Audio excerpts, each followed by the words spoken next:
elections were bound to be a nail-biter because of the many firsts involved, and it didn't disappoint. At the end of the day, voters have given a decisive mandate there and in Jharkhand, and there are common strands in both. The biggest one being that in both states, this is the biggest win for the ruling parties ever. Imagine this, the ruling Mahayuti has got 223 out of the 288 seats, which means they have a strike rate of 80%. Similarly, in Jharkhand, the JMM-Congress alliance won 51 out of the 81 seats, which means again a strike rate of 63%. So how did this happen? What are the key learnings? Let's take a look. First and foremost, pro-incumbency has ruled in both the states. The traditional wisdom used to be that voters are an impatient lot and they're quick to vote you out if you don't deliver, if prices have been high, etc., etc. Now, if you look at both states, they were riddled with problems.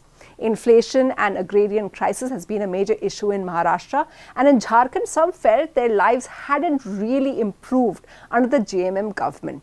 But all this didn't matter because in both states, the government was able to convince the people that they were looking out for their interests and provide welfare. Ladki Behan had made BJP win the incumbent as the incumbent in Madhya Pradesh decisively for the 5th time, and did the same in Maharashtra too.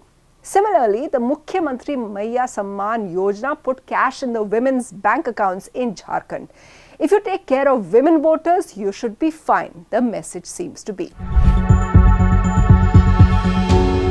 If you want a clear indication of who's winning an election, look at who is setting the agenda or the narrative and you'll have your answer. That has been the opposition's biggest problem in Maharashtra. What do we recall from the campaign? Apart from the X factor of the Ladki Behna scheme, the most telling thing has been this whole batenge to katenge or ek hai to safe hai slogans, which came from the BJP's camp. Now, the opposition was very happy to counter that and highlight how even the BJP's allies weren't happy with it. But remember, this was all that people were talking about, so it all helped set the BJP's agenda. This really pushed the whole Hindutva talk and created what BJP was pushing for, that the MVA stood for minority appeasement. And so this became an overriding factor, completely drowning out the Maratha or OBC narrative, even in their core regions of Vidarbha and Marathwada. In contrast, the opposition didn't have any narrative apart from opposing the government. They offered 3,000 rupees to women to counter Ladli Behna, but they did it in such a low-key manner that no one really paid attention or registered this. So they completely failed in narrative building. The other big ammo or factor for the ruling alliance has been the RSS. If ever there was any doubt about the necessity of the Sangh Parivar, this election seals it. The Sangh Parivar, as BJP President JP Nadda confirmed, sat out the general election, and as we all saw, the BJP got less than the majority and had to struggle to stay in power. RSS then realized that staying out of power isn't helpful for them either. Lessons from Karnataka, where they faced probes, had their land taken away, and lots of other unpleasant things. So they did 20,000 rallies in Haryana and triple that number in Maharashtra, and the results are there for all of us to see. Not just that, Devendra Fadnavis has been in close touch with the RSS, going back and forth to Nagpur, and there's been close coordination between the two. Remember, the BJP really turned things around in Maharashtra from their own assessment of barely winning 50 odd seats in June to winning more than 80% of the seats now. And remember, it was Haryana win which definitely had a ripple effect and told their workers that it was possible to win against the odds. Next, I would say, is just good old strategizing and outreach. One of the first things that Bhupendra Yadav, who was assigned Maharashtra, did was to just meet with every little sect of the OBC community's leaders.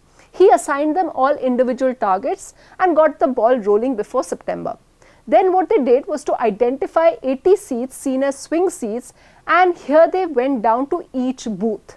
These were places where the win factor is always down to a low margin. So the BJP's calculation was that if 50 seats are safe seats, which the BJP wins even if they sit at home, and then they focus and work a lot more on the swing 80 seats, they would have nothing to worry about. So they just focused on every voter in these 80 seats, WhatsApp groups and workers, booth workers, and they are now reaping the dividend.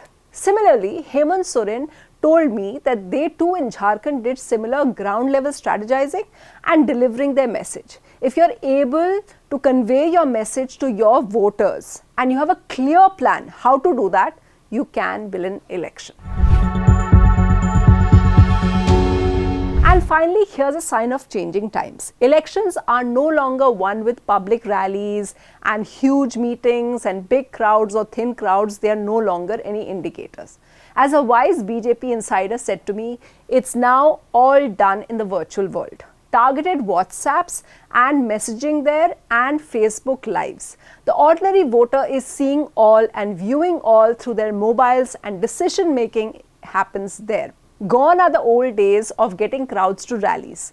The party which understands this most and tailors their campaign wins. This is also the reason why the old pollsters have been getting things wrong, because it's not happening out there. The silent voter is just doing it through their mobiles.